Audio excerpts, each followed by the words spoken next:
Lecture matter 1 ঘন্টায় high court permission test writ criminal civil পূর্ণ প্রস্তুতি।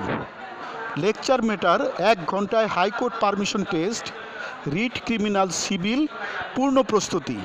একটি মামলায় writ draft plus injunction draft একই সাথে করা লাগলে এই যুগল ড্রাফটটি একটি মাদার ড্রাফট, এই যুগল ড্রাফটটি একটি parent draft. Writ plus injunction যুগল ড্রাফটটি প্যারেন্ট ড্রাফট। মাদার ড্রাফটটি 100% বুঝে মুখস্থ করলে, 100% পূর্ণ প্রস্তুতি নিলে হাইকোর্ট পারমিশন টেস্টের হাইকোর্ট পারমিশনের সকল মামলার 100% প্রস্তুতি হয়ে যায়। মামলা অনুযায়ী সকল মামলার 100% প্রস্তুতি হয়ে যায়। সকল রিটের format CrPC 491 draft, quashment criminal appeal bail petition, CrPC 498 anticipatory bail, আগাম জামিন, কন্ডোনেশন অফ ডিলে অ্যাপ্লিকেশন, তামাদিজনিত বিলম্ব মৌকুফের দরখাস্ত, ফৌজদারি রিভিশন, সিভিল রিভিশন, দেওয়ানি রিভিশন প্লাস স্ট্যাটাসকো দরখাস্ত, civil application plus state draft, সকল ড্রাফটই মাদার ড্রাফটটির মতো। মামলা অনুযায়ী মাদার ড্রাফটটি সামান্য একটু চেঞ্জ করে লিখলেই পরিপূর্ণভাবে সঠিকভাবে ড্রাফট লেখা হয়ে যায়। মাদার ড্রাফটটি মুখস্থ করলেই যথেষ্ট, আর কোনো ড্রাফট মুখস্থ করার দরকার নেই, প্রয়োজন নাই। হাইকোর্ট পারমিশন টেস্টে 25/5/2007, 30/11/2007, 25/7/2009 ইং তারিখে একটি প্রশ্ন এসেছিল। মামলার ফ্যাক্ট পড়ে বোঝা যায় এখানে রিট ড্রাফট করা লাগবে, সাথে সাথে ইনজাংশন ড্রাফট মোসাবেদা করতে হবে। ইহা একটি মাদার ড্রাফট। এই ড্রাফটটি খুব ভালোভাবে 100% বুঝে মুখস্থ করলেই হাইকোর্ট পারমিশন টেস্টের সকল মামলা, হাইকোর্ট ডিভিশনের সকল মামলার ড্রাফট মামলা অনুযায়ী সামান্য একটু চেঞ্জ করে পরিপূর্ণভাবে শেখা যায়, পরিপূর্ণভাবে লেখা যায়, লেখাটি হয়ে যায়। প্রথমে মামলাটির প্রতিটি সেন্টেন্সের বাক্যের বাংলা অর্থ 100% ভালোভাবে বুঝতে হবে। প্রতিটি সেন্টেন্সের বাংলা অর্থ বোঝার সাথে সাথে এই সেন্টেন্সের মামলার পার্টি, পিটিশনার, রেসপন্ডেন্ট আছে কিনা সাথে সাথে বুঝতে হবে। প্রতিটি সেন্টেন্সের বাংলা অর্থ বোঝার সাথে সাথে সেন্টেন্সটিতে see with grounds, submission, cause title, প্রেয়ের বিষয়, অ্যাফিডেভিটের বিষয়বস্তু আছে কিনা তাহা অতি দ্রুত বুঝতে হবে। বর্তমান যুগ হলো আর্টিফিশিয়াল ইন্টেলিজেন্স, এআইয়ের কৃত্রিম বুদ্ধিমত্তার যুগ। এআইয়ের যুগে আলাদা আলাদা জানা বুঝার টাইম নাই। সব কিছুই একসাথে অতি দ্রুত গতিতে বুঝতে হয়, জানতে হয়। সব কিছুই অগ্রিম বুঝতে হয়, জানতে হয়। তা না হলে ভয়াবহ পিছনে পড়ে যেতে হয়। মানুষকে পিছনে পড়ার একদমই সুযোগ নাই।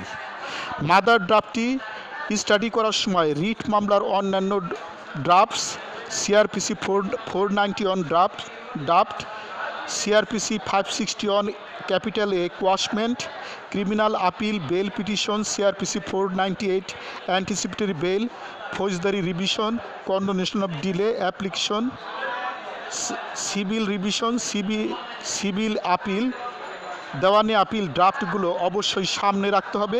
ড্রাফটগুলো মাদার ড্রাফটের স্টাডির সময় সামনে রাখলে মাদার ড্রাফটের সাথে সাথে সকল ড্রাফট একসাথেই বোঝা হয়ে যায়, মুখস্থ হয়ে যাবে। আর একটি বিষয় পরিষ্কারভাবে বুঝলে সকল ড্রাফট প্রায় একই রকম, মামলা অনুযায়ী সামান্য একটু চেঞ্জ করলেই ড্রাফটটি হয়ে যায়। মাদার ড্রাফটটির সামনে সকল মামলাগুলো সামনে রেখে এখন উত্তরপত্র ড্রাফটটি লেখা দরকার। উত্তরপত্রের টপ পেজটি অ্যাডমিট কার্ডের প্রবেশপত্র দেখে শুদ্ধভাবে নির্ভুলভাবে লিখতে হবে। টপ পেজ ভুল হলে পরীক্ষায় কোনো মার্কস পাওয়া যায় না। অ্যান্সার পেপার উত্তরপত্রের এক জায়গায় লেখা আছে এখান থেকে উত্তর আরম্ভ করুন, তা না হলে উত্তরপত্র বাতিল হবে। উত্তরপত্রের বিধিমালা অবশ্যই মানতে হবে। যেখান হতে উত্তর আরম্ভ করতে বলে এর নিচ হতেই উত্তর আরম্ভ করতে হবে। প্রথমে গ্রুপ শব্দটি লিখে ছোট স্কেল দিয়ে আন্ডারলাইন করতে হবে। অতঃপর বাম পাশের মার্জিন 2 ইঞ্চি বরাবর রেখে ক্যাপিটাল লেটারে answer to the question number লিখে আন্ডারলাইন ছোট স্কেল দিয়ে করতে হবে। উত্তরপত্র অ্যান্সার পেপার কখনোই ভাঁজ করা যাবে না।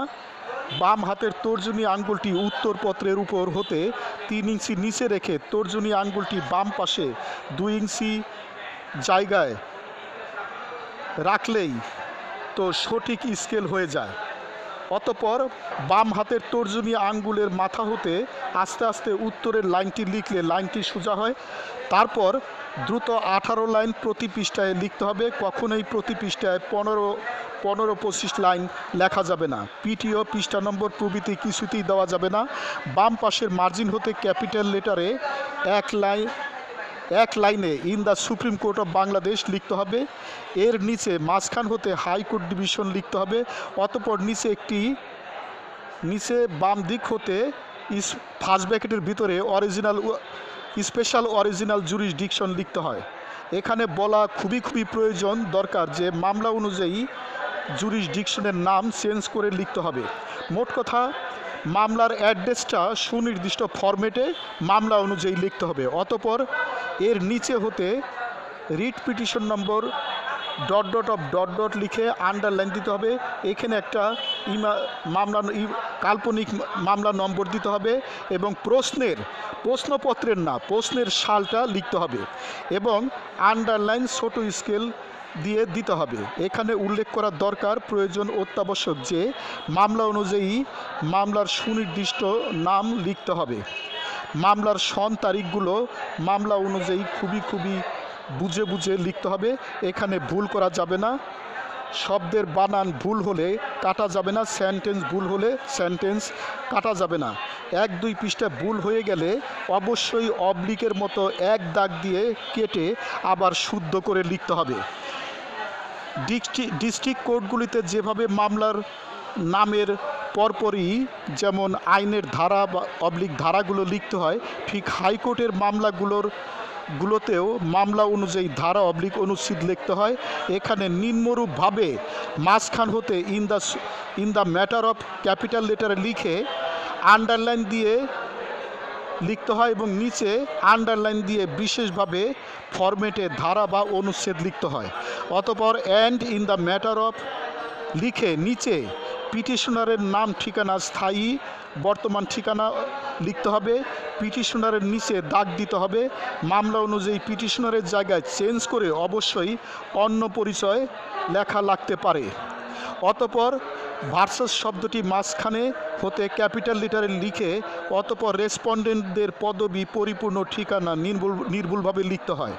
মামলা অনুযায়ী ভার্সেসের পরের অ্যাড্রেসগুলো সঠিকভাবে লিখতে হয়। রেসপন্ডেন্টগুলো বোঝার সেরা উপায় হলো এই মামলায় আমরা দেখতেছি ডেপুটি কমিশনার নেত্রকোনা রফিক মিয়াকে খালিয়াজুরি ফিশারি খালিয়াজুরি জলমহল ইজারা দিয়েছে। এখানে পরিষ্কার রফিক মিয়া হলো পিটিশনার এবং ডেপুটি কমিশনার নেত্রকোনা একজন রেসপন্ডেন্ট। এই মামলায় আরও রেসপন্ডেন্ট প্রতিপক্ষ আছে। জলমহল যেহেতু জমি ভূমির উপর হয় তাই 2 নম্বরে সেক্রেটারি মিনিস্ট্রি অফ ল্যান্ডকে রেসপন্ডেন্ট করতে হবে। 4 নম্বর উপজেলা নির্বাহী অফিসার মোহনগঞ্জের নিকট যেহেতু জলমহলের দখল হস্তান্তর করতে বলা হয়েছে তাই ইনিও রেসপন্ডেন্ট। রিট মামলা অনুযায়ী ভার্সেসের পরেই মাঝখান হতে 1 নম্বরে লিখতে হয় বিশেষ ফরম্যাটে জলমহলটি যে মিনিস্ট্রি এর অধীন সেই মিনিস্ট্রি এর সেক্রেটারির ঠিকানা সহ লিখতে হবে। এখানে উল্লেখযোগ্য যে অর্ডারটা নিয়ে সংক্ষিপ্ত ওই অর্ডারের মূল মিনিস্ট্রি কি ওই মিনিস্ট্রিটা 1 নম্বরে লিখতে হবে। এরপরে পদবি অনুযায়ী নিচে লিখতে হবে। রেসপন্ডেন্টগুলো পদবি অনুযায়ী নিচে লিখতে হবে। অতঃপর মাঝখান হতে and in the matter of capital লেটারে লিখে রিটের কস্ট টাইটেল সুনির্দিষ্ট ফরম্যাটে লিখতে হয়। মামলা অনুযায়ী কস্ট টাইটেলটি সামান্য একটু চেঞ্জ করে লিখতে হয়। টাইটেলটি সামান্য একটু চেঞ্জ করে লিখতে হয়।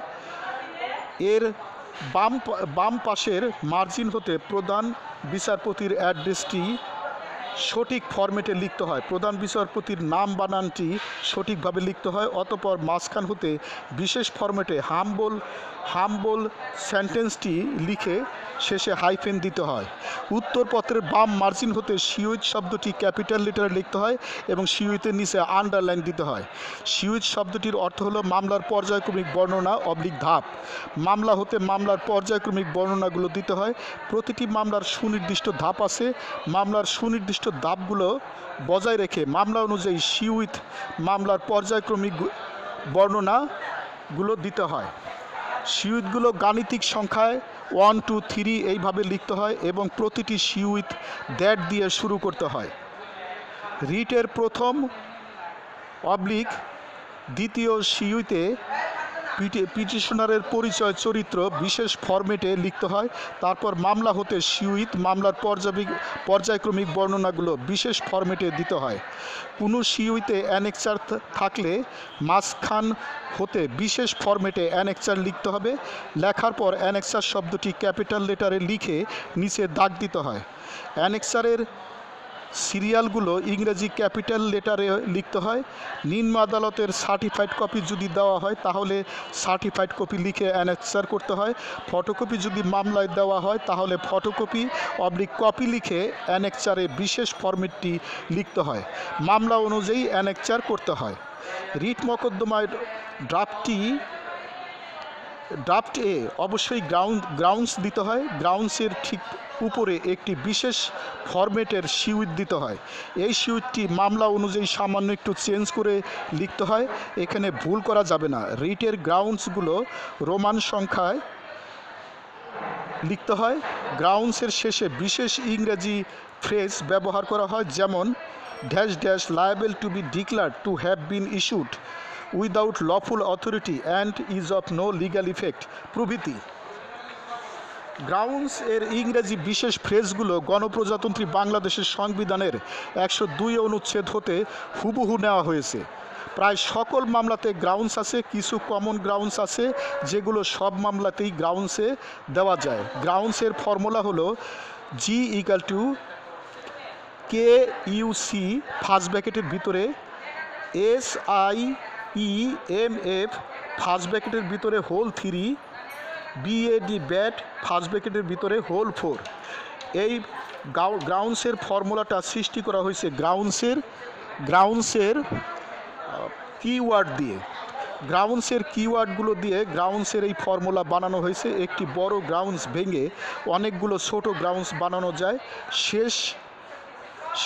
শেষ গ্রাউন্ডসটি এইটা দিলে উত্তম। For that, the other grounds will be asked at the time of hearing by the appointed senior advocates. প্রতিটি গ্রাউন্ডস ফর দ্যাট দিয়ে শুরু করতে হয়। ফর্মুলার গ্রাউন্ডসগুলো মুখস্থ করলে কিওয়ার্ড দিয়ে ফর্মুলার গ্রাউন্ডসগুলো মুখস্থ করলে এইগুলো সামান্য একটু চেঞ্জ করে সকল মামলার গ্রাউন্ডসে দেওয়া যায়। রিটের সিউইচ গ্রাউন্ডসগুলো লেখার পর রিটের ফরম্যাট অনুযায়ী প্রেয়ার লিখতে হবে। আমি বলবো মামলাটি বাংলায় 100% বোঝার পর সম্পূর্ণ ড্রাফটটিও 100% বাংলায় বোঝা দরকার। মাতৃভাষায় না বুঝলে ইংরেজি বিষয়বস্তু ভালোভাবে বোঝা যায় না। সকল মামলার প্রেয়ার প্রায় একই রকম, সামান্য একটু চেঞ্জ করলে মামলা অনুযায়ী তাহলে সকল মামলার প্রেয়ার লেখা যায়। অতঃপর অ্যাফিডেভিট দিতে হবে। অনেক মামলায় অ্যাফিডেভিট দিতে হয়। একটি অ্যাফিডেভিট ভালোভাবে মুখস্থ করলে সকল মামলায় মামলা অনুযায়ী সামান্য একটু চেঞ্জ করে লিখলেই শুদ্ধভাবে এফিডেভিট লেখা হয়ে যায়। Condonation of delay application, anticipatory bail, demand of justice first ব্র্যাকেটের ভিতরে লিগ্যাল নোটিশ, এইগুলো অবশ্যই স্টাডি করার দরকার, প্রয়োজন, অত্যাবশ্যক। অনেক সময় এগুলো মামলায় হঠাৎ এসে যায়। রিট মামলাটায় আমরা দেখছি যে রিট মামলার সাথে সাথে একটি ইনজাংশন অ্যাপ্লিকেশন করা লাগবে। তা না হলে পিটিশনার রফিক মিয়া দ্রুত রেমেডি পাবে না। ডেপুটি কমিশনার নেত্রকোনা আগামী 1 মাসের মধ্যে রফিক মিয়াকে জলমহল হতে পুলিশ দিয়ে বের করে দিবে। এখন আমরা ইনজাংশন অ্যাপ্লিকেশনটি মোসাবেদা করব। তা না হলে রফিক মিয়া রফিক মিয়া 1 মাসের মধ্যে রিট মামলা করেও রিমিডি পাবে না। সুতরাং ইনজাংশন মামলাটি পিটিশনার রফিক মিয়ার পক্ষে আমাদের করতেই হবে। এক্ষেত্রে আমরা ইনজাংশন অ্যাপ্লিকেশনটাও উত্তরপত্রে লিখব। অ্যান্সার পেপারের উত্তরপত্রের বাম মার্জিন দিয়ে লিখতে হবে application for injunction capital letter লিখে আন্ডারলাইন দিতে হবে। অতঃপর অ্যাড্রেস লিখতে হবে, পার্টিগুলোর শুধু নাম ব্যবহার করতে হবে, পূর্ণ ঠিকানা লিখতে হবে না। প্রধান বিচারপতির অ্যাড্রেস হাম্বল ফ্রেজ পুরোটাই লিখতে হবে। এখানে 2-3টি সিউইথ মামলার পর্যায়ক্রমিক বর্ণনা অবশ্যই দিতে হবে। এখানে এনাকচার আলাদাভাবে গ্রাউন্ডস দিতে হবে না। ইনজাংশনের কিছু বিশেষ গ্রাউন্ডস আছে, গ্রাউন্ডসগুলো সিউইতের মধ্যে অবশ্যই দিতে হবে। কিছু গ্রাউন্ডস সাবমিশন আকারে সিউইতে দিতে হবে, যেমন that it is submitted, that ... প্রেয়ারটি বিশেষ ফরম্যাটে দিতে হবে। এখানে অবশ্যই এফিডেভিট দিতে হবে। হাইকোর্ট পারমিশন পরীক্ষায় অ্যাডভোকেট হিসাবে পারমিশন পাওয়া, অ্যাপিলেট ডিভিশনের অ্যাডভোকেট হওয়া উকালতি জীবনের সর্বোচ্চ প্রফেশনাল ডিগ্রি। এই ডিগ্রি 1 দিন 2 দিন বা 7 দিন পড়ালেখা করে পাশ করা যায় না। বহু আগে থেকে এটা চর্চা করে তারপরে বহু মডেল টেস্ট দিয়ে সময় অনুযায়ী মডেল টেস্ট দিয়ে পরীক্ষার হলে যেতে হবে, তাহলে একবারই পাস করা যাবে। আমি বলতেছি যে এই মাদার ড্রাফটটি যদি আপনারা ভালো করে 100% ভালো করে আপনি বুঝে মুখস্থ করেন, তাহলে আপনারা এই ড্রাফটটা হতে আপনারা সকল মামলায়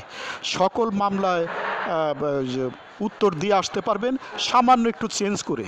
আপনাদের তো ফার্স্ট হওয়ার দরকার নাই, আপনাদের তো পরীক্ষার হলে ফার্স্ট হওয়ার দরকার নাই। 25-এ পরীক্ষা, আপনাদের 12 পাইলেই পাস, 3টায় 1-1টায় 4 করে পাইতে হবে। সুতরাং আপনারা যদি শুধুমাত্র মামলা বুঝেও এই ড্রাফটটা অনুযায়ী, এই মাদার ড্রাফটটা অনুযায়ী লিখে দিয়ে আসেন, তাহলে আপনারা অবশ্যই অন্তত 5 নাম্বার পাবেন, এতে কোনো সন্দেহ নাই। তবে একটা জিনিস বাস্তব কথা, প্রচুর চর্চা প্রয়োজন। যে জিনিস যত বড়, যে জিনিস যত কঠিন, ওইটার জন্য তত বেশি চর্চা করতে হয়।